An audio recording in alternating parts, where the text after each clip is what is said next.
வணக்கம். தியாகி ஐயாமுத்து. திருப்பூர் மாவட்டம் காங்கேயம் அருகில் உள்ள பரஞ்சேர்வெளி என்ற கிராமத்தில் அங்கண்ணன் மாரம்மாள் தம்பதியின் மகனாக 1898 டிசம்பரில் பிறந்தவர் ஐயாமுத்து.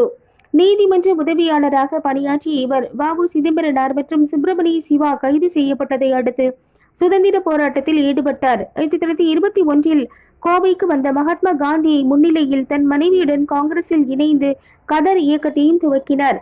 சொந்தமாக கதர் உற்பத்தி ஆலையையும் துவக்கினார்.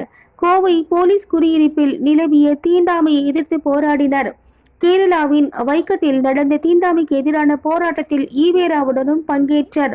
சுதந்திரத்திற்கு பின் ராஜாஜியின் சுதந்திரா கட்சியில் இணைந்து பணியாற்றினார். கதருக்காக குடிநூல் எனும் இதழையும் நடத்தினார். காந்தி பண்ணை அமைத்து விவசாயம் செய்தவர். தனது 77வது வயதில் 1975 டிசம்பர் 21 மறைந்தார்.